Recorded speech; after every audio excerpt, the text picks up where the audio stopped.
Today we'll talk about Port of Spain, the early years. Port of Spain, the capital of Trinidad and Tobago, was originally named Puerto España by the first European rulers. However, the settlement that actually led to the establishment of present-day Port of Spain was near an Amerindian fishing village called Mucurapo, which meant place of the silk cotton trees. This area is now known as Mucurapo and is located west of the modern-day city centre. In the 21st century, Port of Spain serves as a major shipping and business hub for the country and the entire Caribbean region, with most government offices located here and offering essential services. But where did it all begin? The making of this great Caribbean metropolis? Let's take a closer look. Hi there and welcome once again to the Aaron Darcy Project, where we travel back in time to look at some of the events and stories that make up the wonderful history of Guyana and the islands of the Caribbean. I'm Ryan, your host, and today we will discuss the early years of Port of Spain. History tells us that Spanish explorers established a port in what is now modern-day Port of Spain and called it Puerta de los Españoles. This name was later changed to Puerta de España.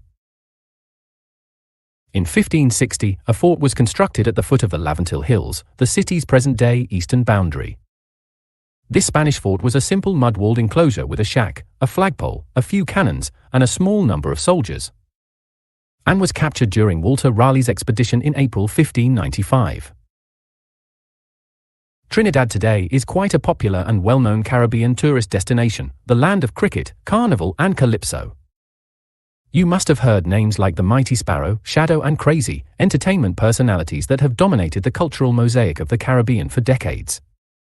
But how much do we really know about this birthplace of Brian Lara, world-famous cricketer, and of soca, parang, and the steel pan? Port of Spain is the third largest municipality in Trinidad, after Chaguanas and San Fernando, and sits on the country's northwestern coast. Since 1757, this city has been the island's capital, serving as a key retail and administrative hub. It's also a major financial services center for the Caribbean, and two of the region's largest banks are headquartered right here. Port of Spain is well connected globally through the Piarco International Airport, the main gateway to the island. The city boasts the country's largest container port and is a key shipping hub in the Caribbean. Modern-day Port of Spain remains a prominent city in the Caribbean, and in 2009 was the venue for the 5th Summit of the Americas, attended by then U.S. President Barack Obama and U.S. Secretary of State Hillary Clinton. However, it was only in 1757 that then Spanish governor, Don Pedro de la Moneda, established Port of Spain as Trinidad's de facto capital. The last Spanish governor of Trinidad, Don José María Chacón, focused on developing the new capital. He compelled the island's cabildo, or governing council, to relocate to Port of Spain and restricted its powers to the municipality. In 1783 a law was passed which encouraged French Catholics to settle on the island, leading to a rapid increase in the town's population and its westward expansion. By 1786, the town's population had grown to about 3,000. From the small cluster of buildings at the foot of the Lavantil Hills, 11 streets were laid out westward to the area bounded by the St. Anne's River, establishing the grid pattern that still exists in downtown Port of Spain today. The flood-prone St. Anne's River hindered the town's growth, but Governor Chacón redirected its course in 1787 to flow east of the city along the base of the Lavantil Hills. Despite this, the river still overflowed during the rainy season, flooding parts of the city, but over the years, its channel was widened and paved. This diversion allowed Port of Spain to expand northwards and westwards, encroaching on nearby sugarcane plantations. In 1797, Trinidad faced a pivotal moment when a British force invaded the island. The British troops landed west of Port of Spain at what is now known as Invaders Bay and advanced towards the town. Recognizing that his military resources were insufficient to defend the colony and wanting to prevent unnecessary destruction, Governor Chacón surrendered. He successfully negotiated generous terms with the British, ensuring that Port of Spain remained the capital. The new British government renamed most of the streets after British royalty or military figures, but in honor of the former governor, they allowed Chacón Street, which followed the old course of the St. Anne's River, to keep its name. In 1803, the authorities in Port of Spain embarked on a bold transformation of the city. Land was reclaimed along the foreshore mudflats with fill from the Laventil Hills. This ambitious project began east of the diverted St. Anne's River, in an area still known as Sea Lots. Slowly but surely, the landfill extended westward, turning the marshy expanse south of Plaza del Marina into solid ground. Major reclamation efforts surged forward in the 1840s, 1870s, and again in 1906. In 1935, the Deep Water Harbour Scheme dramatically reshaped the coastline, dredging the offshore areas along Port of Spain's western neighbourhoods. The dredged material was used to fill in the land south of Woodbrook, paving the way for the construction of Wrightson Road, which seamlessly connected downtown Port of Spain to its western suburbs.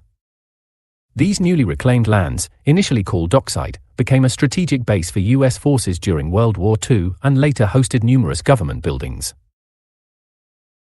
Port of Spain's journey through the 19th and early 20th centuries was marked by relentless growth and rising prominence, reaching a peak population of around 100,000 in the 1960s. But as the downtown area transformed into a bustling commercial hub, the city's population began to decline, and residents moved to the expanding suburbs in the northern, western, and northeastern valleys. Today, Port of Spain stands as the western anchor of a sprawling metropolitan area that stretches from Carenage in the west to Arima in the east, forming the vibrant east-west corridor along the southern edge of the northern range. But as the city, the country, and the entire Caribbean region grew and developed, political, racial, and cultural differences also rose in prominence. In a dramatic turn of events in July 1990, an extremist group seized the Prime Minister and members of Parliament, holding them hostage for 5 harrowing days, while riots and looting engulfed Port of Spain. The city's commercial district suffered significant damage during this period of severe economic hardship, yet resilience prevailed as businesses eventually recovered. In 2005, the city faced another ordeal with a series of unprecedented bombings that injured bystanders. Though the bombings ceased in October 2005, the perpetrator remained at large. Port of Spain today serves as a major shopping and business hub for the country, with the city housing most government offices with many essential services. In recent years, local banks, headquartered in Port of Spain, have contributed to its emergence as a financial center for the Caribbean and Central America. Notably, 2 of the largest banks in the Caribbean, Republic Bank and Royal Bank of Trinidad and Tobago, have their headquarters or base their Caribbean operations in the city. Trinidad's economy relies heavily on natural gas and oil. While Port of Spain does not host heavy industrial sites, a major oil refinery and numerous petrochemical, iron, and steel plants are situated or planned for areas south of the city, closer to San Fernando. Despite this, many oil and gas companies have established their headquarters in Port of Spain to benefit from proximity to government services, infrastructure, and the high quality of life enjoyed by its residents.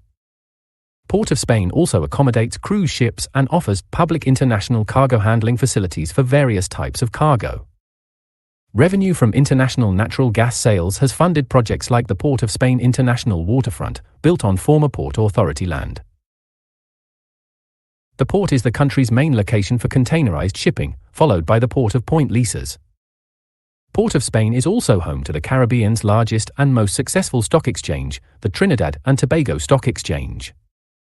The iconic Nicholas Tower and other towering skyscrapers define the skyline, making it one of the most recognizable in the region. In fact, some of the tallest skyscrapers in the Caribbean proudly stand in Port of Spain, showcasing its vibrant and dynamic spirit. From its humble beginnings, under Spanish rule back in the 1600s, Port of Spain has become one of the most important cities, and Trinidad and Tobago, one of the wealthiest nations in the Caribbean. We will revisit this beautiful Caribbean country to delve even further into its colorful history sometime soon. Thanks for joining us on the Aaron Darcy Project.